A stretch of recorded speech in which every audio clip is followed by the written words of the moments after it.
je n'ai que Jésus, oh. Tu l'enlèves, je n'aurai plus rien. La la la la la.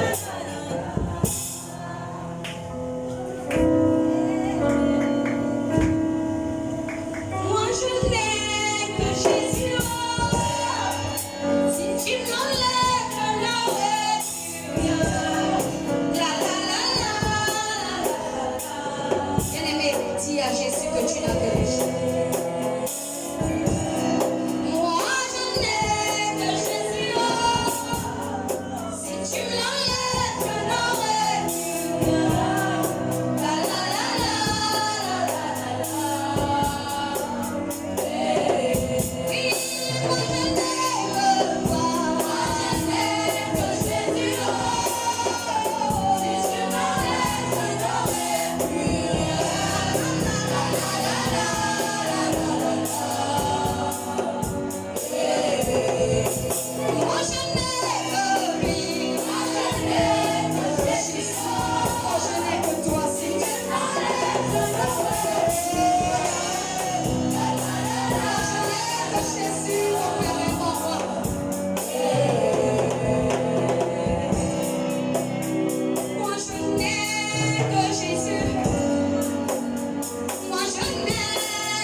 Le prix de l'alliance. Alléluia. Le prix de l'alliance, bien-aimé. L'alliance avec Dieu a un prix. Il n'y a personne qui peut marcher avec Dieu sans payer le prix. Bien-aimé, la marche avec Dieu n'est pas des vains discours. C'est du réel. La marche avec Dieu, c'est du vrai. Voilà pourquoi la marche avec Dieu est sacrée. C'est quelque chose de sacré. Voilà pourquoi quelqu'un qui ne marche pas avec Dieu, c'est quelqu'un qui a fait une très grave erreur dans sa vie. Et je t'affirme et je t'informe ce soir que tu n'as pas pris une mauvaise décision de marcher avec Jésus. Amen. Alléluia. Amen. Tu n'as pas commis l'erreur de ta vie de marcher avec Jésus. Nous allons nous lever, nous allons lire la parole de Dieu dans Romains chapitre 5 à partir du premier verset jusqu'au verset 8. Romains chapitre 5 à partir du premier verset jusqu'au verset 8. Si nous tous nous sommes à la page, que notre lecteur nous lit la parole de Dieu.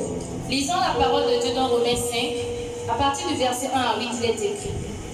Étant donc justifiés par la foi, nous avons la paix avec Dieu par notre Seigneur Jésus-Christ, à qui nous devons d'avoir eu par la foi accès à cette grâce. Continue. Dans laquelle nous demeurons fermes et nous nous glorifions dans l'espérance de la gloire de Dieu. Bien plus, nous nous glorifions même des afflictions, sachant que l'affliction produit la persévérance. La persévérance, la victoire dans l'épreuve, et cette victoire, l'espérance. Or, l'espérance ne trompe point, parce que l'amour de Dieu est répandu dans nos cœurs par le Saint-Esprit qui nous a été donné. Car, lorsque nous étions encore sans force, Christ, au temps marqué, est mort pour nos impies. À peine mourrait-on pour un juste.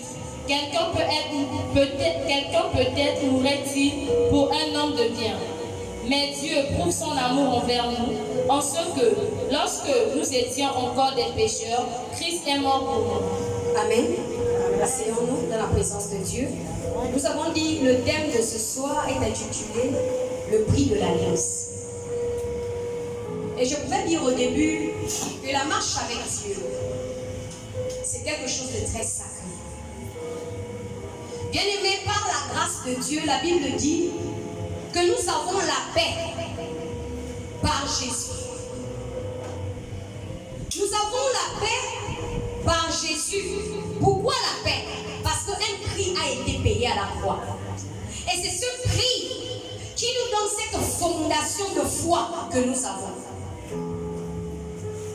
Pourquoi nous avons la foi et nous croyons en Jésus? C'est parce qu'il a payé le prix. La Bible déclare qu'il a souffert l'ignominie. Il a perdu quelque chose, sa vie, pour que nous aujourd'hui nous puissions bénéficier de la paix que nous avons aujourd'hui. Bien-aimés, et cette paix nous la bénéficions au moyen de la foi. Voilà pourquoi le soubassement d'une alliance, c'est la foi. Le diable ne cherche pas quelque chose d'autre comme ta foi. Le diable atteint la foi de quelqu'un, il atteint toute son existence. Parce que lorsque tu cesses de croire en celui qui a payé le prix pour toi, c'est suite à cela, dès à présent, dès lors où tu arrêtes de croire, c'est en ce moment même que tu commences à mourir. C'est en ce moment que tu commences à t'éteindre. Voilà pourquoi, bien aimé, s'il faut solidifier quelque chose, s'il faut bâtir un solide fondement dans ta vie, c'est de bâtir ta foi. Amener notre foi à grandir. Toi et moi, nous devons comprendre une chose, c'est qu'une foi qui n'est pas solidement établie, bien aimé, ne peut pas connaître ce qu'on appelle le prix de l'alliance. La Bible dit bien, il dit à qui nous devons avoir eu part, par la foi accès à cette grâce, dans laquelle nous demeurons fermes et nous nous glorifions dans l'espérance de la gloire de Dieu.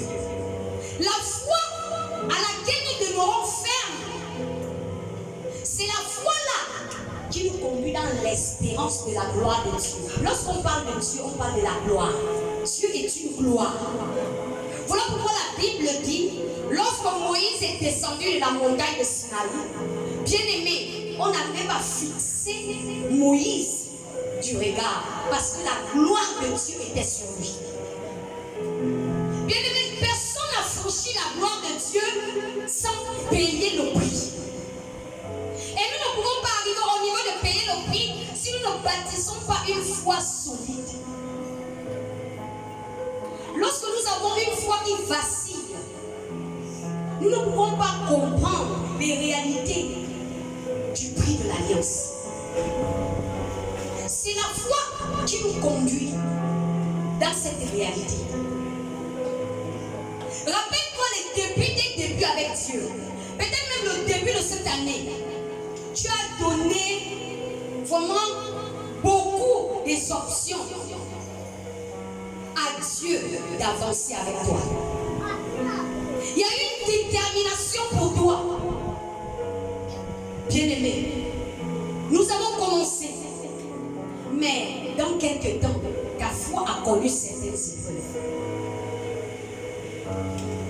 Une foi qui ne connaît pas les épreuves ne peut pas être solidement établie. Parce que la foi doit grandir. Et pour que ta foi grandisse, tu vas te soumettre aux épreuves. C'est l'examen. Voilà pourquoi, bien-aimé, Dieu te soumet l'épreuve que lui-même dispose, pas toi. Voilà pourquoi l'épreuve de notre foi va forcément connaître des épreuves. Et voilà pourquoi Hébreux chapitre 12, à partir du premier verset jusqu'au verset 4, lis-nous Hébreux 12, à partir du premier verset jusqu'au verset 4. Il dit quoi? Hébreux 12, à partir du premier verset, verset 4, il est écrit: Nous donc aussi, puisque nous sommes environnés d'une si grande nuée de témoins, rejetons tout fardeau et le péché qui nous enveloppe si facilement. Continue. Et courons avec persévérance dans la carrière qui nous est ouverte, ayant le regard sur Jésus, le chef et le consommateur de la foi, qui en vue de la joie qui lui était réservée, a souffert à la croix, méprisé l'ignominie, et s'est assis à la droite du trône de Dieu. Considérez en effet celui qui a supporté contre sa personne une telle opposition de la part des pécheurs, afin que vous ne vous lassiez point, l'âme découragée. Vous n'avez pas encore résisté jusqu'au sang en luttant contre le péché. Amen. Nous n'avons pas encore résisté jusqu'au sang en luttant contre le péché. Bien aimé, le péché ici, c'est le mal. Des fois, ce n'est pas ce que tu fais, mais ce que tu es confronté. Nous sommes confrontés à divers mal tous les jours dans notre marche avec le Seigneur. Bien aimé, lorsque nous renouvelons notre alliance avec Dieu, nous sommes environnés de plusieurs témoins. Le nom que nous sommes aujourd'hui, ce n'est pas le nom qui est exactement. Il y a un royaume physique et un royaume spirituel. Bien aimé, lorsque nous prenons la décision de recommencer à marcher avec Dieu dans les normes, bien aimé, il y a les témoins visibles et les témoins invisibles. Voilà pourquoi le solide fondement de notre foi doit être Jésus. Parce que cette foi va connaître les épreuves. Bien aimé, Dieu ne va pas prendre l'épreuve auquel tu n'as pas été enseigné. Il va d'abord t'enseigner la foi pour mieux subsister à l'épreuve. Alors l'épreuve ne doit pas t'étonner. L'épreuve n'est pas, je peux dire, un suicide pour un chrétien. L'épreuve est un examen. L'examen pour amener ta foi à grandir. Voilà pourquoi au fur et à mesure que tu avances, bien aimé, au fur et à mesure la foi augmente et au fur et à mesure les épreuves augmentent. Et au fur et à mesure que tu sors victorieux face à telle épreuve, bien aimé, tu as accompli quelque chose. Et je te dis que ta foi n'est plus la même. Ça veut dire que ta foi qui au plan A, aller au plan B. Ne accepte jamais que l'épreuve soit un souci pour toi ou une torture. L'épreuve est un examen. Bien aimé, un jour, le Saint-Esprit m'avait posé cette question. Jusqu'à où tu es capable d'arriver pour l'amour de Jésus? Bien aimé, le prix de l'alliance n'est pas quelque chose de la joie. Voilà pourquoi nous avons besoin de la foi. Voilà pourquoi nous devons solidifier notre foi tous les jours de notre vie. Tu ne dois pas te désespérer, l'âme découragée. Non! Parce que tu vas te décourager pourquoi? Tu es avec le consommateur, le chef de la foi, celui qui te soutient. Il n'y a aucune épreuve qui ne soit vraiment à la hauteur de tes attentes. Toute épreuve que Dieu te soumet, il sait que tu peux. Amen. Et lorsqu'il dispose l'épreuve, je te dis qu'il a déjà créé la sortie. Dieu ne peut pas te soumettre une épreuve que tu ne peux pas. C'est archi faux. Quand l'on ne comprend pas une épreuve, pose des questions au Saint-Esprit. Chaque épreuve est un enseignement. Chaque épreuve est un enseignement pour grandir. Que ce soit en mal comme en bien. soumet, c'est pour nous donner un enseignement. Voilà pourquoi lorsque l'épreuve s'oppose devant toi, se positionne devant toi, pose-toi des bonnes questions. Qu'est-ce que Dieu veut t'apprendre? Qu'est-ce que Dieu veut t'enseigner face à cette épreuve? Ne te dis pas que Dieu te soumet à une épreuve tout simplement parce que peut-être Dieu veut t'embêter.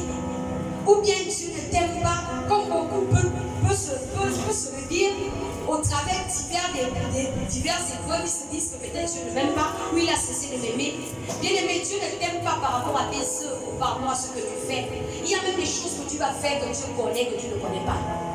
Bien aimé, dans le livre de chaque vie ici présent, aucune histoire devant Dieu n'est nouveau.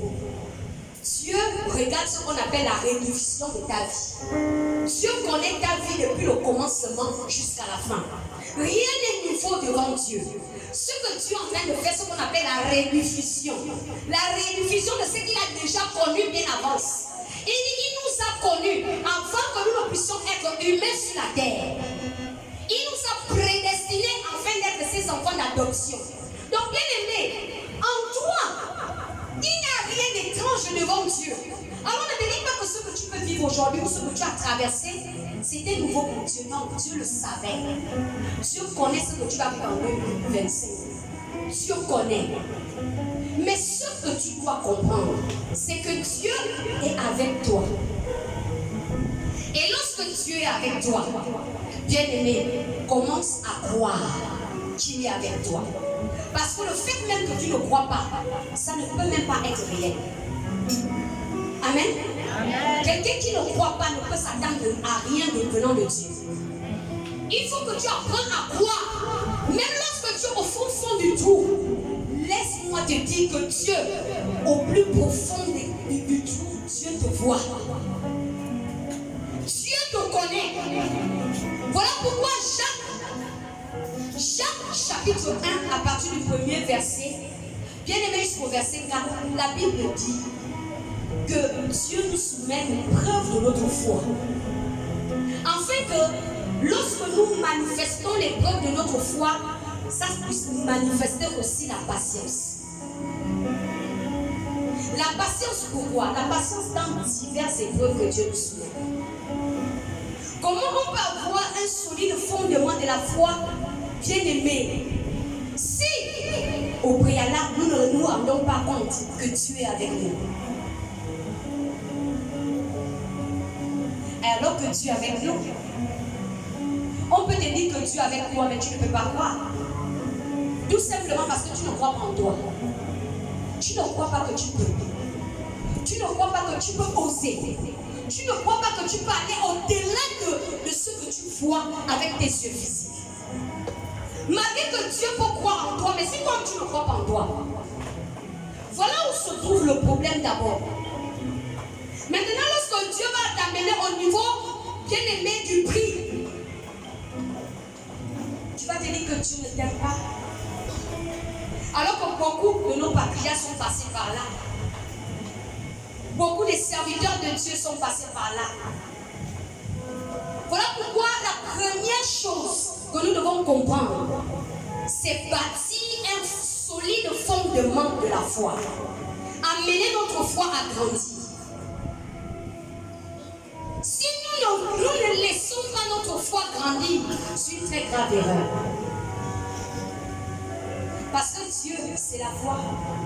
Si je ne crois pas que Dieu est avec moi, il ne sera jamais avec moi. Si tu ne crois pas que Dieu est avec toi, il ne sera jamais avec toi.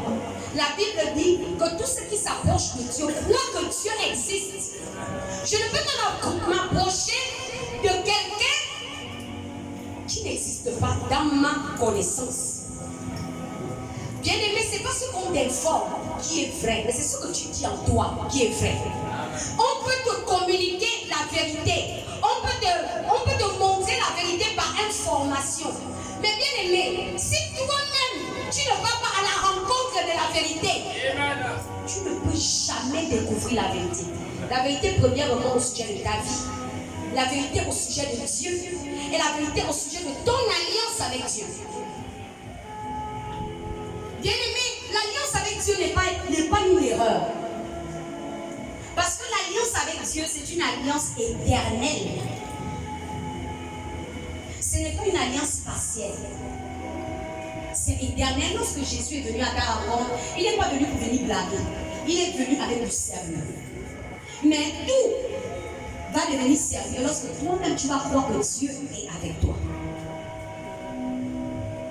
Voilà pourquoi le premier point, c'est de comprendre une chose, c'est de laisser ta foi grandir. Si tu ne laisses pas ta foi grandir, c'est un grand problème. Parce que les choses ne vont pas toujours conquérir à ton bien. Les choses ne vont pas toujours aller à ton sens.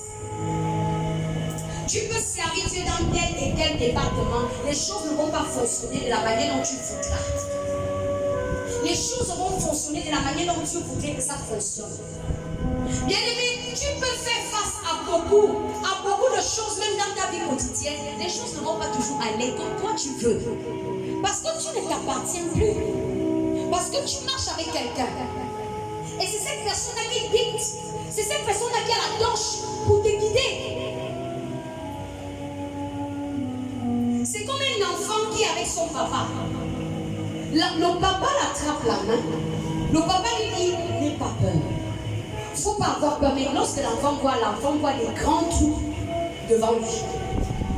Et l'enfant voit comment le papa et lui se dirigent vers des grands trous. Et quand l'enfant voit, l'enfant ne remarque pas que le papa lui soulève. Le papa lui dit, alors, ne crains point, je suis avec toi. Cet enfant, bien-aimé, si l'enfant ne croit pas que son papa, ce qu'il dit est vrai, je vous dis la vérité que cet enfant ne pourra jamais traverser ces trous. Voilà la foi. La foi n'est pas ce que tu vois visiblement. La foi est ce que tu crois. Ne crois pas le visuel. Souvent les apparences sont toujours trompeuses. Ce n'est pas ce que tu vois physiquement qui est vraiment ça. Deux fois, bien aimé, ce que tu vois cache la vérité. Ce que tu vois est la réalité. Mais ce qui est, tu ne peux jamais voir la vérité. Mais tu peux rencontrer la vérité au travers de la foi. Amen. Amen. Si tu dis que tu vas voir la vérité un jour, tu ne le verras jamais. Mais bien aimé, mais tu peux toucher la vérité avec la foi. Tu peux contacter la vérité avec la foi. Il faut que tu augmentes. Il faut que ta foi grandisse. Il faut que tu enlèves ta foi au stade d'un enfant. D'amener ta foi à grandir au niveau de la maturité. Parce que ce sont des hommes et des femmes matures qui bâtissent l'alliance solide avec Dieu. Ce n'est pas des personnes qui murmurent à chaque moment. À tout bout de champ, tu te plains. L'enfant c'est comme ça, l'enfant se plaint de tout et de rien. L'enfant se plaint à chaque moment que sa vie, son cœur n'est pas satisfait. À chaque moment qu'on ne satisfait pas ses désirs, qu'est-ce que l'enfant fait? L'enfant déstabilise toute la maison. Il faut que toute la maison se soumette à ses ordres. Ça, c'est le comportement d'un enfant. Et il y a beaucoup de chrétiens qui se comportent comme ça. Et Dieu, bien aimé, à un certain moment, arrête d'avoir une telle foi. À un certain moment, il faut laisser ta foi grandir. Comprends que même si ça dure, il fera.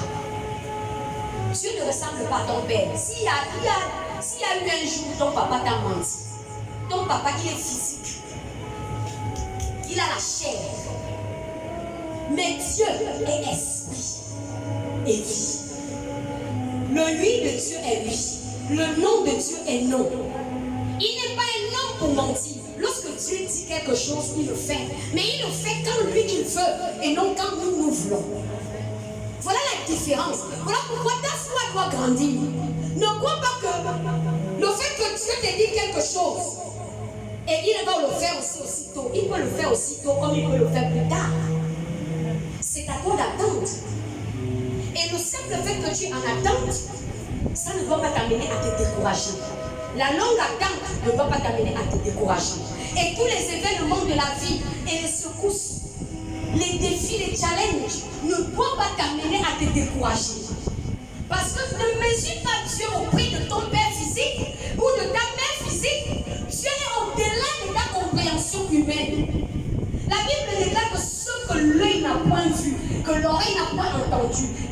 jamais parvenu à la connaissance de l'homme, ce que Dieu a réservé pour ses enfants. Et voilà pourquoi la marche avec Dieu peut te tourner en rond. Parce que la foi est au stade A. Et tant que la foi est au stade A, Dieu ne peut pas aller à un plus haut niveau avec nous. Il ne peut pas avancer avec nous. Parce que s'il pousse le bouchon loin, on va se perdre. Dieu comprend que notre foi vacille encore. Et pourquoi la foi vacille encore? C'est parce que nous ne sommes pas encore guéris. Il y a beaucoup de blessures sur le moment au dedans de nous, intérieures, qui n'ont pas été guéries. La foi grandit quand les blessures sont guéries. Les blessures quoi? Internes. Les blessures internes. On m'a fait comme ça. On m'a déçu. Mon père ne m'aime pas. Mon père m'a renié. Ma mère m'a répudié. Oh, l'homme qui m'a enceinté m'a abandonné. En un mot, la Bible dit: venez à moi, vous tous qui êtes chargés et fatigués, et je vous donnerai du repos. Lorsque tu ne mets pas ton fardeau devant le trône de la grâce, comment la foi va s'asseoir? La foi s'assoit sur une terre fertile et non sur une terre stérile. Une terre stérile, c'est un cœur blessé, un cœur endommagé.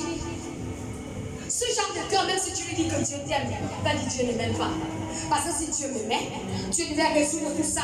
Dieu ne devait pas laisser qu'on me fait comme ça. Dieu ne devait pas me laisser qu'on me fait comme ça. Dieu n'est pas comme ton père physique. Dieu n'est pas comme ta mère physique. Dieu est au-delà de ta compréhension humaine. Dieu dépasse même ton entendement. Là où toi tu crois qu'il y a le mal, tu ne connais pas comment ce mal va concourir à ton bien. Physiquement, on peut voir le mal. Dieu ne voit pas le mal. Bien-aimé, voilà pourquoi la femme adultère, lorsqu'on a amené cette femme auprès de Christ, Jésus lui a dit: moi aussi, je ne te condamne pas, mais va, ne pêche plus. Donc, bien-aimé, tu as fait tout le long. J'ai fait tout le long de cette année. Par la grâce de Dieu, nous sommes arrivés à ce jour. Mais il faut que tu comprennes une chose. Il ne faut pas le crâne décisif dans ta vie. Il faut que tu arrêtes d'avoir une foi basse. Enlève ta foi au stade A. Amène ta foi au stade B. Bien-aimé, surpasse. Être au-dessus. Dieu veut que ta foi triomphe de tout challenge de ta vie. Dieu veut que ta foi triomphe au niveau où même toi-même tu ne vas pas t'imaginer. La seule chose c'est que laisse Dieu le faire. Pour que tu ne veux pas le faire, la Bible dit c'est pas fait par la force, c'est fait par le Saint-Esprit. Laisse Dieu soigner ton cœur et te faire bâtir une foi solide. Laisse Dieu guérir tes blessures. Laisse Dieu te donner un bon fondement. Bien-aimé, voilà le premier point. Et le deuxième point maintenant est le prix. Le prix de l'alliance, c'est un sacrifice. Le prix, c'est le sacrifice. Personne ne peut marcher avec Dieu sans faire quelque chose. Je suis désolée. Il n'y a pas de raccourci, ma soeur, mon frère, ma fille, mon fils. Au début, ça va aller bien. Au début, tu vas sourire. Mais au fur et à mesure que tu évolues avec Dieu, tu vas devoir faire quelque chose. Nos patriarches sont passés par là. Tu vas devoir voir Abraham a perdu. Est-ce que nous pouvons nous rendre compte que dans Genèse chapitre 22, Dieu a dit à Abraham: donne-moi ton fils, ton unique, Isaac que tu aimes. Vous savez, le sacrifice, c'est Dieu qui donne le sacrifice. C'est Dieu qui te dit qu'est-ce que tu dois sacrifier pour lui. Ce n'est pas toi. Dieu précise le sacrifice. Il a dit à Abraham, ton unique. Abraham n'avait pas un autre fils. Oui. Il a précisé ton unique, ton fils que tu aimes, Isaac, donne-le-moi. Monte à la montagne et donne-le-moi en sacrifice. Tu t'attends en sorte que c'est toi qui vas dire à Dieu ce que tu dois le sacrifier, ce que tu prends comme de l'or, comme de l'argent. Là où se trouve ton cœur, où se trouve ton trésor. Et c'est là où tu vas te demander. Le sacrifice sacrifice, c'est perdre quelque chose. Le prix à payer. Jésus a payé le prix de sa vie. Il a perdu sa vie pour toi et pour moi. C'était le sacrifice de l'alliance. Donc, il y a un premier sacrifice qui est bâti. C'est le prix de l'alliance de Jésus. Et quel est notre sacrifice? Bien aimé, chacun de nous ici a différents sacrifices à donner à Christ. On ne peut pas marcher dans l'alliance sans perdre quelque chose. Jacob a perdu sa hanche pour la gloire de Dieu, pour le nom de Christ. Il a lutté avec l'ange.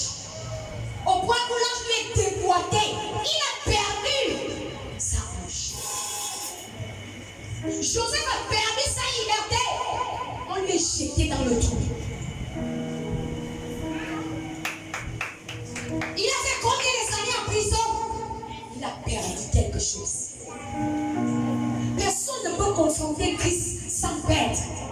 Si toi tu crois que Dieu est ce que tu écoutes, ce que tu vois, bien aimé, va demander tous ceux-là qui connaissent la gloire de Dieu aujourd'hui. Ils ont perdu quelque chose. Et attendons-nous à perdre quelque chose. Et c'est Dieu qui va décider qu'est-ce que nous devons perdre. Naomi a perdu sa famille. Elle avait perdu son mari et ses 2 enfants. Voilà pourquoi lorsque Naomi est retournée à Bethléem, la Bible dit bien que tous les gens de Bethléem l'ont dit, oh, mais c'est pas Naomi qui arrive. Ils étaient tellement en joie. Et Naomi a dit non. Ne m'appelez plus Naomi, appelez-moi Mara. Parce que Dieu a mis de l'amertume au-dedans de mon cœur. Et toi, qu'est-ce que tu attends de Dieu? Tout le monde passe par le loin de l'homme de la mort. Personne ne s'échappe. On ne peut pas gagner Canaan sans le désert. C'est le désert et le triomphe du désert qui va te qualifier Canaan. Ne désire pas Canaan et t'échapper du désert. Et dans le désert, ce n'est pas la joie. Il y a les serpents, brûlant les scorpions. Dans le désert, il y a le dépouillement, la faim, la honte. Le désert n'est pas facile, ma soeur. Le prix à payer n'est pas facile. Tu vas couler les larmes, oui, c'est vrai. Je te dis la vérité. Le prix à payer est le prix auquel tu ressens. Tu saignes au-dedans de toi. Pour qui? Pour le nom de Jésus. Lorsque ce moment arrive, n'abandonne pas. C'est ça qui te qualifie. C'est ça qui va te qualifier à obtenir la gloire de l'alliance. Lorsque tout va mal, n'abandonne pas. C'est le moment même. C'est le moment même que tu dois t'affermir. C'est le moment même que tu dois tenir ferme. C'est le moment même que tu dois pousser le bouchon loin.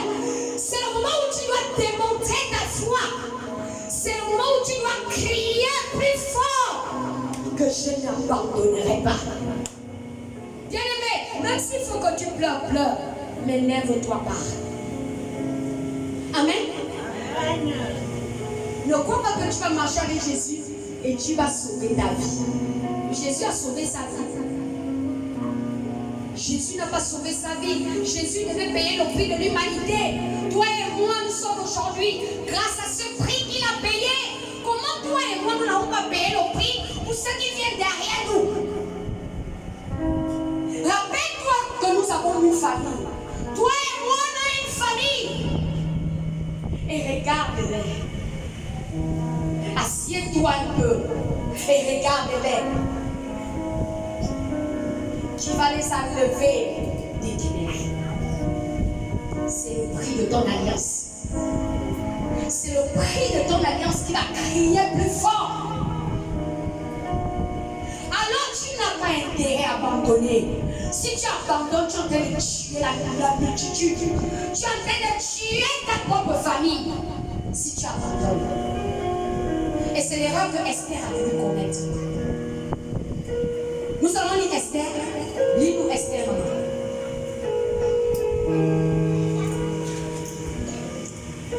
Esther chapitre 4. À partir du premier verset jusqu'au verset 17. Esther 4. Esther 4, du premier verset 17. Mardochée, ayant appris tout ce qui se passait, déchira ses vêtements, s'enveloppa d'un sac et se couvrit de sang. Puis il alla au milieu de la ville en poussant avec force des cris amers et se rendit jusqu'à la porte du roi, dont l'entrée était interdite à toute personne revêtue d'un sac. Dans chaque province, partout où arrivait l'ordre du roi et son édit, il y eut une grande désolation parmi les Juifs. Ils jeûnaient, pleuraient et se lamentaient, et beaucoup se couchaient avec le sac et la cendre. Les servantes d'Esther et ses eunuques vinrent lui annoncer cela, et la reine fut très effrayée. Elle envoya des vêtements à Mardochée pour le couvrir et lui faire ôter son sac, mais il ne les accepta pas. Alors Esther appela Hathach, l'un des eunuques que le roi avait placé auprès d'elle, et elle le chargea d'aller demander à Mardochée ce que c'était et d'où cela venait. Hathach se rendit vers Mardochée sur la place de la ville, devant la porte du roi.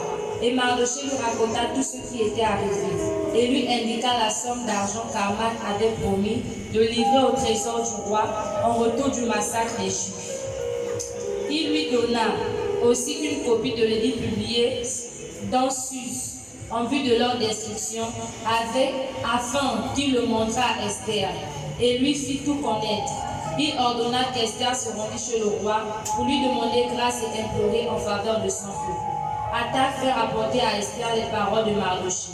Esther chargea Hathach d'aller dire à Mardochée: tous les serviteurs du roi et le peuple des provinces du roi savent qu'il existe une loi portant peine de mort contre quiconque, homme ou femme, entre chez le roi, dans la cour intérieure, sans avoir été appelé. Celui-là seul a la vie sauve, à qui le roi tend le sceptre d'or. Et moi, je n'ai point été appelé auprès du roi depuis 30 ans, depuis 30 jours. Lorsque les paroles d'Esther eurent été rapportées à Mardochée, Mardochée fit répondre à Esther: ne t'imagine pas que tu t'échapperas seul d'entre tous les Juifs, parce que tu es dans la maison du roi. Car si tu te tais maintenant, le secours et la délivrance surgiront d'autre part pour les Juifs. Et toi et la maison de ton père vous périrez. Et qui sait si ce n'est pas pour un temps comme celui-ci que tu es parvenu à la royauté. Arrête-toi. Regardez comment une femme, une jeune femme, Dieu l'a su. Je peux dire que Dieu l'a menée à une dimension où elle devait accomplir le but de son existence. Comme toi et comme moi aujourd'hui. Le diable avait fixé un délai pour détruire tout ce qui rattachait le peuple d'Esther. Le diable a tué son père et sa mère. Comme si ça ne suffisait pas, Esther a dû souffrir auprès de celui qui l'avait adopté, Mardochée. Jusqu'à ce que Dieu a fait tout pour amener Esther à la royauté. Dieu n'avait pas amené Esther à la royauté parce qu'elle était tellement belle. À Suse, il y avait beaucoup de filles belles plus qu'Esther. Mais le seul point clé dans cette histoire, c'est que Esther était une fille qui était pleine de grâce. Et elle avait une mission bien précise. Et le plan de Dieu, comme personne ne le connaît mieux que Dieu, Dieu a voulu que son plan s'accomplisse. Au travers de qui? Au travers d'Esther. Comme Dieu a utilisé une jeune vierge au nom de Marie pour amener le plan de Dieu s'accomplir pour sauver l'humanité. C'est la même manière que Dieu a choisi Esther pour sauver son peuple qui était déjà programmé par l'ennemi. Comme Dieu t'a mandaté, t'a mené jusqu'à l'âge où tu es. Dieu est parti plus loin jusqu'à t'amener dans la présence de Dieu. Ce n'est pas pour toi. Ne te dis pas, ne t'imagine même pas un jour que le fait auquel tu as accepté le Seigneur, c'était pour toi. C'est pour des générations. Alors, bien-aimé, Esther se disait que la royauté, alors elle s'est mariée, tout va bien. Mais la même manière que Esther a accédé au trône, c'est la même manière que l'ennemi de son âme a accédé au trône. Bien-aimé, la même manière que tu te réjouis, cette petite réjouissance aujourd'hui, ton amant est quelque part dans le noir, en train de taper le pied, pour dire qu'on verra. On fera ça. Rien aujourd'hui, mais demain, on verra. Alléluia. Bien-aimé, la guerre est gagnée lorsque Goliath, le cou est coupé. La guerre est gagnée lorsque Aman est pendu sur son propre bois. Mais tant qu'Aman vit, la guerre n'est pas gagnée. Et tu n'as pas intérêt à lâcher. Parce que le Dieu qui marche avec toi ne lâche pas. Dieu est un bulldozer. Qui est que si tu es déterminé, il est déterminé. Vous partez jusqu'au bout. Mais lorsque tu freines, il freine. Tu n'as pas intérêt à freiner. Parce que l'ennemi de ton âme ne te fait pas des cadeaux. Bien-aimé, par la grâce de Dieu, nous sommes arrivés au 31 décembre 2024. Satan s'est arrivé au 31 décembre 2024. Amen. L'ennemi de ta famille qui veut plonger les gens dans la servitude chronique, lui aussi il est arrivé en 2024 au 31. Il existe encore. Amen. Ça veut dire que rien n'est résolu. Vous êtes toujours en bataille. Et la guerre va être remportée lorsque Aman sera battu. La même manière que Mardoché, on avait frayé un piège. C'est la même manière que l'ennemi de ta famille, l'ennemi plus précisément de ton âme, a préparé. Ça veut dire que Dieu connaît les projets de paix pour toi. Mais Satan, lui aussi, a des projets de malheur. Amen. Ne te dis pas que parce que tu as triomphé en 2024, 2025, ça sera pareil. Charge les bombes. Lorsque tu as tellement été en guerre, un certain moment va te ravitailler. Et en ce moment, c'est un ravitaillement pour 2025. Amen. Je te dis la vérité qu'en 2025, tu dois être déterminé. Tu ne dois pas lâcher en 2025. Parce que la même manière qu'il tape le pied au sol, c'est la même manière que toi aussi tu tapes le pied au sol. On y va. Amen. Il tient tête, tu tiens tête. Il avance, tu avances. Parce qu'il va forcément t'effrayer par beaucoup de choses. Voilà pourquoi il faut que tu laisses que ton alliance paye un prix. Paye le prix de ton alliance. Tu dois perdre quelque chose. Si c'est ton estime interne, il faut que ça soit perdu. Tu ne peux pas marcher avec Dieu et sauver ta vie. Sauver ta vie veut dire quoi? Ça veut dire qu'au fait, ta vie est plus précieuse que ta mission sur la terre. Bien-aimé, ta vie n'est pas précieuse plus que ta mission sur la terre. Tu dois accomplir ta mission même au prix de ton sang. Parce que c'est ta mission qui te justifiera devant le trône de gloire. Ta mission. Et ta mission, c'est pour d'autres personnes, pas pour toi. Tu ne connais pas des personnes qui sont déjà programmées. Que par toi, ils seront sauvés. Alors pourquoi ne pas payer le prix? Tu as un ministère et ton ministère va connaître ce qu'on appelle le sacrifice. Tu dois perdre quelque chose. Tout le monde passe par là. Dans ton alliance avec Dieu, tu dois perdre quelque chose. Alors ne te dis pas lorsque tu vis certaines situations, bien-aimé, ne te morfonds pas. Non, ne te décourage pas. Tu dois te laisser payer le prix. Tu dois effacer tout ce que tu estimais.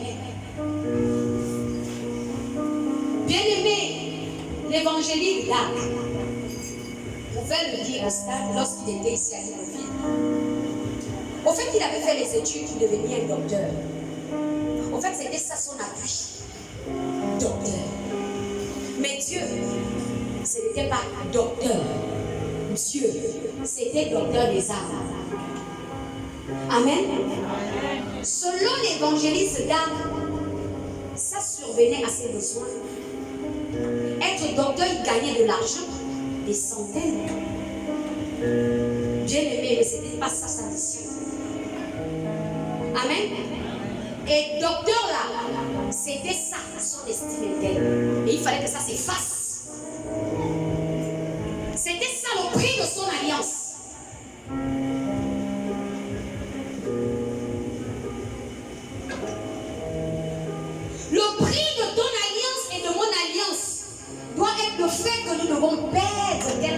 que nous croyons avoir.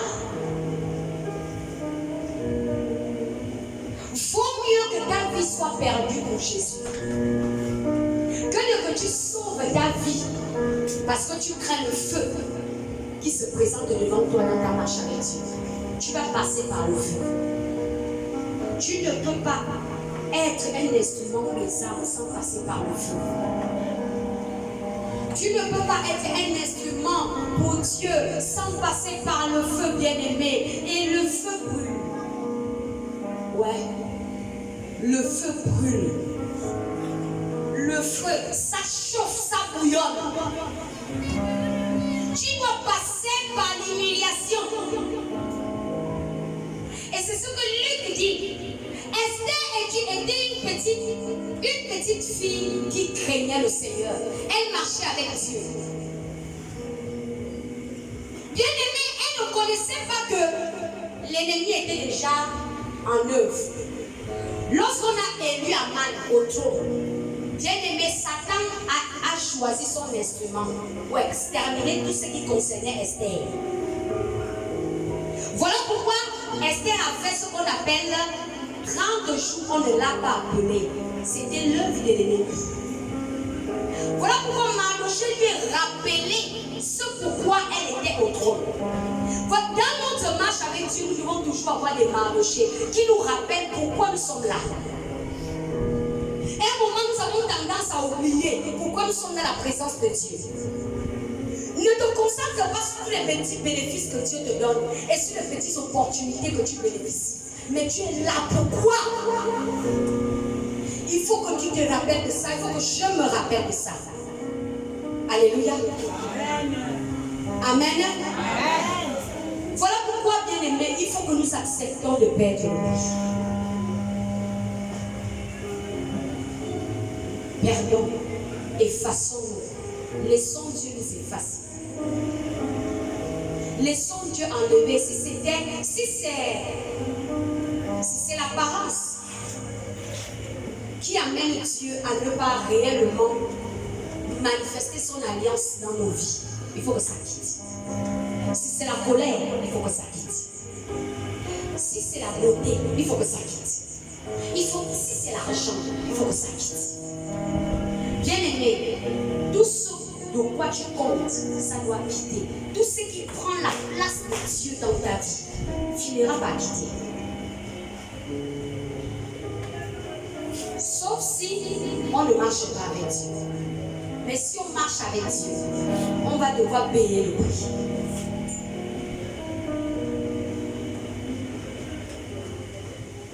Voilà pourquoi, bien aimé, ce soir, j'aimerais vraiment que tu puisses renouveler tes vœux avec Dieu. Tu puisses réellement prendre la décision d'aller jusqu'au bout. De ne pas te sous-estimer et de ne pas t'influencer. Rien ne doit t'influencer dans ta marche avec Dieu. Et nous devons comprendre une chose, que ce n'est pas par nous-mêmes, mais c'est par le Saint-Esprit que nous allons arriver. Voilà pourquoi, premièrement, nous devons bâtir ce fondement de la foi. Laissez notre foi grandir par les épreuves. Et acceptons de perdre tout ce que nous estimons quelque chose. Acceptons de nous effacer intérieurement et extérieurement pour que l'alliance soit complète. Amen, amen. Amen. Acclame pour le Seigneur Jésus.